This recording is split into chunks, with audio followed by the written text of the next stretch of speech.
Bonjour, aujourd'hui nous allons voir le calque image. On va faire comme d'habitude, on va ouvrir Bufftittler dans un nouveau montage.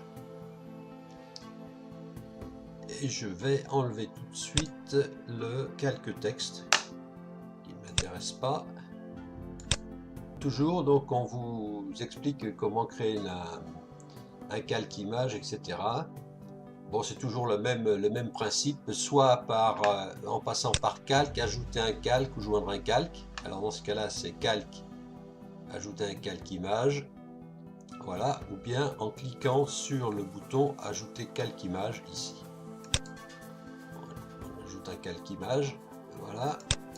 Moi je vous propose que de mettre une texture que l'on connaît, si celle-ci, ouvrir.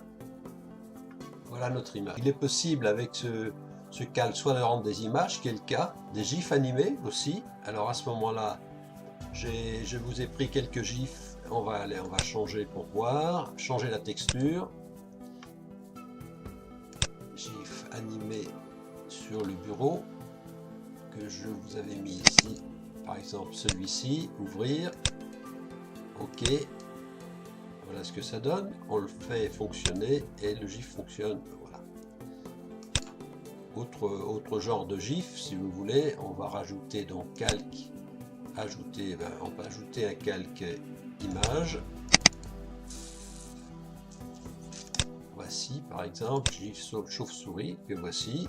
Et si je le fais fonctionner, alors là, vous voyez, la définition de ce gif n'est pas terrible. Et tout dépend de ce que l'on veut en faire. Là, je vais mettre en arrière-plan un plasma, comme d'habitude, pour que ça soit un peu plus agréable à regarder. Voici. Pour mon gif chauve-souris, classique, comme nous allons le voir, on va modifier par exemple la taille ou la position, comme l'on veut. Voilà. Et si je le mets donc en position de sortie ici et puis en position d'entrée, voilà ce que ça donne.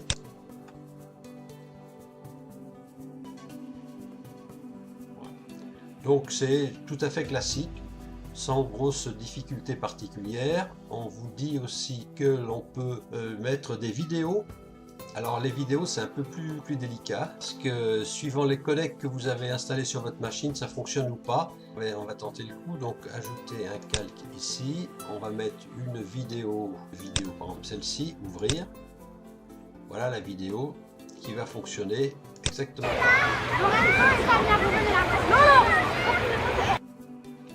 Si je veux décaler par rapport à...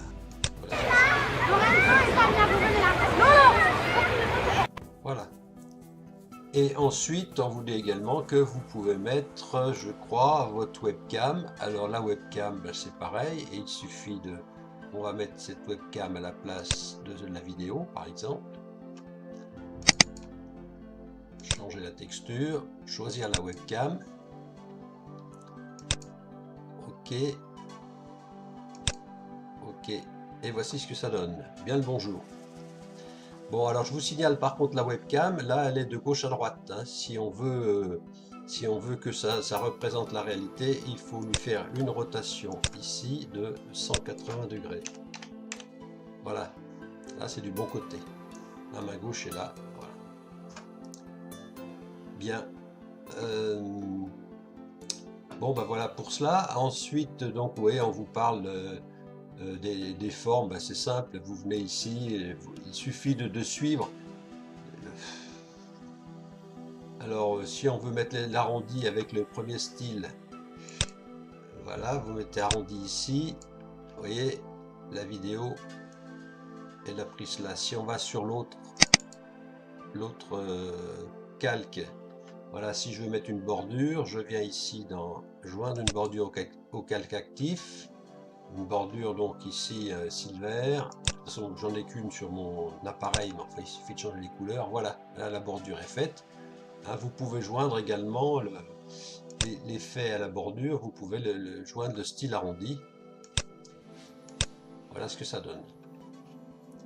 Enfin, c'est tout simple, on va juste, je vous laisse faire tout cela tout seul, il n'y a rien de spécial. Hein, c'est pareil, si on veut rajouter, alors ajouter, joindre des particules, si on veut joindre des particules, celle-ci par exemple en bleu, ça fera avec le joli GIF, voilà ce que ça donne. Et après, vous venez dans les modifications pour modifier tout cela. Faire voir la simulation de tissu, parce que ça offre un petit peu de problème. Celui-ci, je vais garder les autres pour une démonstration tout à l'heure. Alors, je vais pas les effacer. C'est pareil, celui-ci, je vais juste les rendre invisibles. Alors, simulation de tissu. Donc, on va rajouter un calque image et on va aller dans les textures. Voilà, ouvrir. Cette simulation de tissu, j'ai eu des petits problèmes au départ pour réussir à m'en servir parce qu'il faut qu'il y ait au moins 2 keyframes de position ou de rotation, peut-être autre, mais enfin je n'ai pas trouvé pour moi la juste explication au départ, sinon que cette simulation de tissu n'est pas due à un effet, elle est due à une propriété. Alors peut-être que c'est pour ça qu'il faut des keyframes. Alors on va faire des keyframes de position, on va modifier, voilà. Et puis l'autre, on va la modifier, mettre un peu plus loin comme ceci. Et puis on peut mettre aussi, on va changer, on va mettre un peu de rotation. Voilà, comme ça par exemple.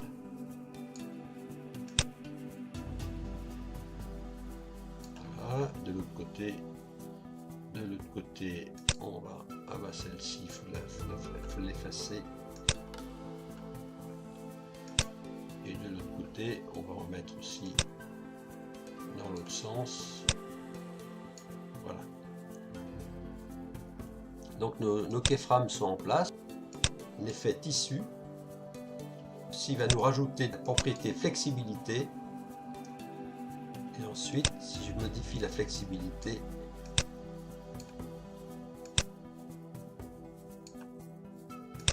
voilà ce que ça donne, vous voyez.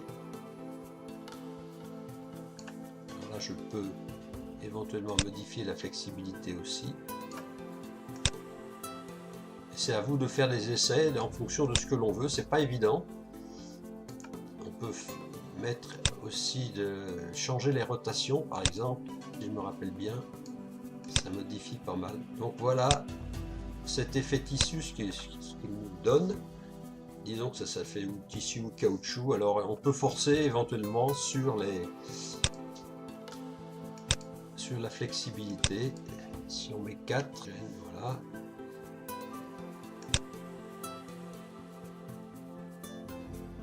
Voilà, donc là je vous laisse après faire des essais, vous voyez ce que ça donne, et si ça vous intéresse pour un montage particulier. Ensuite, effet chrominance verte, trimestre calque.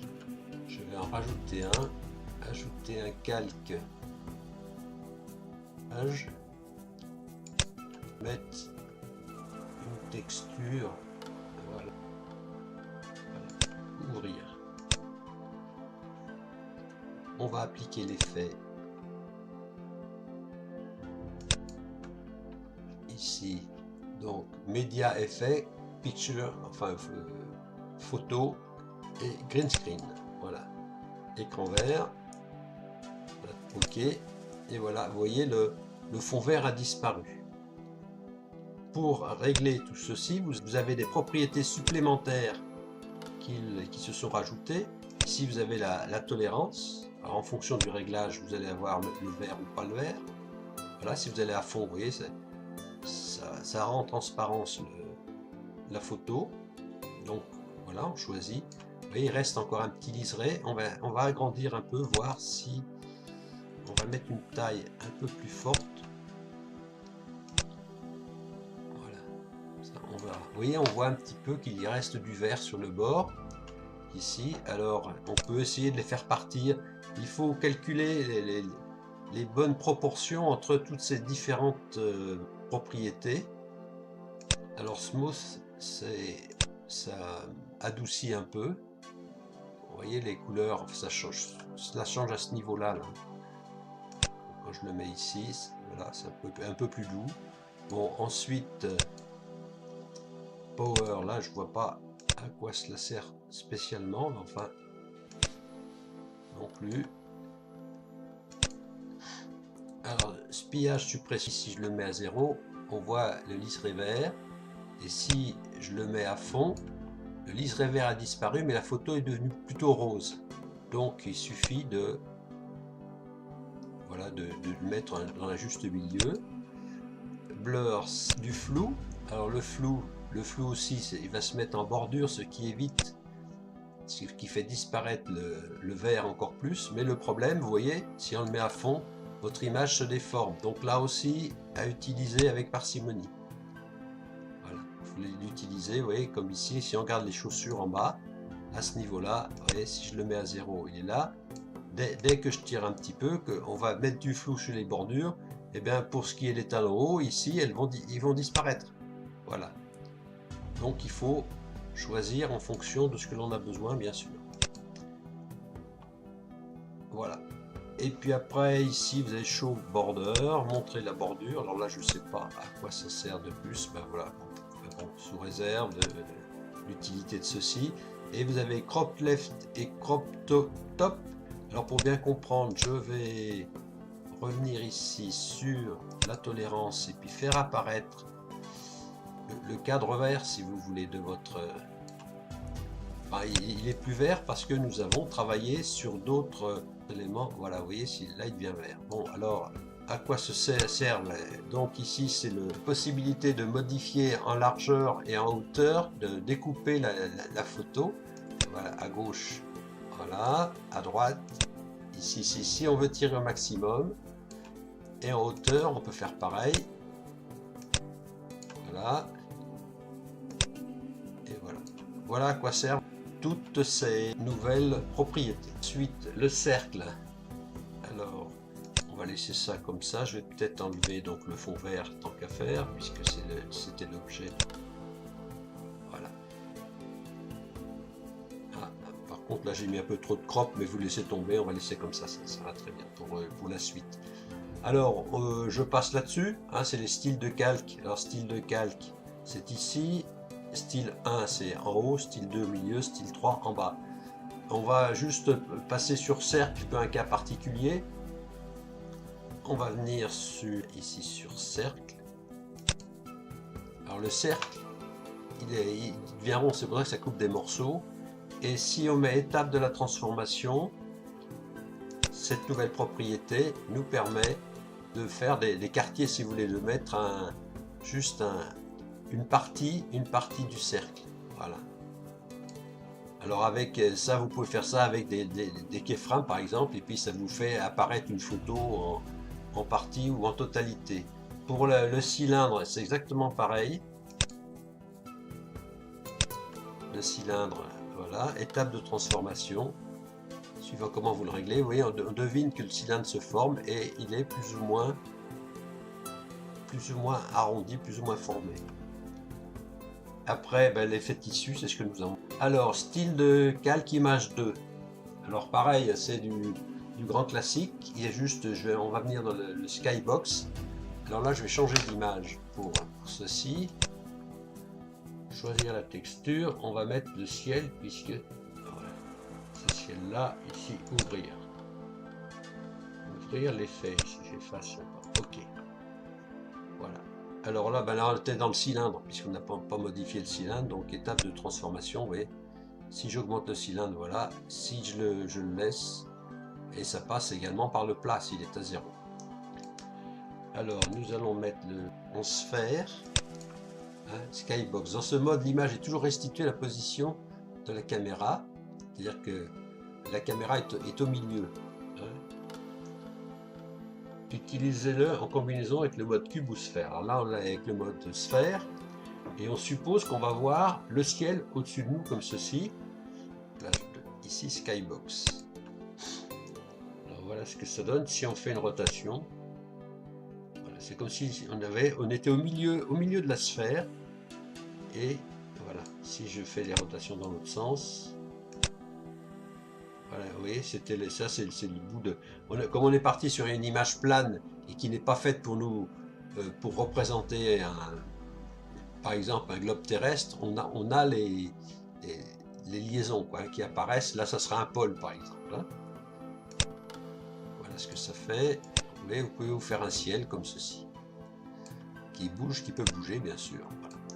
Et puis eh ben, en mode cube c'est pareil, mais ça sera dans un cube, au milieu d'un cube, la sphère ici, cube. Voilà. Voilà, vous êtes au milieu du cube, je ne sais pas si vous arrivez à vous représenter un peu le cube, voilà.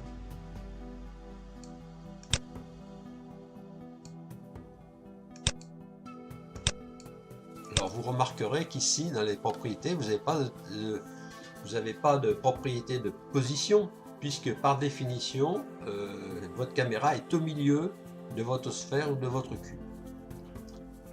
Voilà pour tout cela. Ici, style le Calc-Image 3. Bon, c'est classique, c'est comme le texte. Les propriétés de Calc-Image, c'est ce que nous venons de voir. Toujours classique, je vous laisserai regarder tout seul. La flexibilité, on revient là-dessus sur le tissu. Alors, je l'ai mis plusieurs fois parce que vraiment, j'ai cherché un moment avant que ça marche. D'ailleurs, j'ai demandé à Michel Van Nutter comment cela fonctionnait. C'était tout simplement qu'il fallait des keyframes. Voilà, et tout le reste, c'est toutes les propriétés. Alors maintenant, une propriété très intéressante, pellicule, nombre d'images. La pellicule est une seule image qui contient toutes les images d'une animation. Donc si vous voulez, ça contient toutes les images d'un GIF par exemple. Et les cadres sont placés les uns à côté des autres. Donc un GIF qui contient 10 images, résolution de 100 par 100 pixels, vous donne une bande de 1000 par 100. Un calque-image, on va le prendre ici, voilà, c'est plus rapide.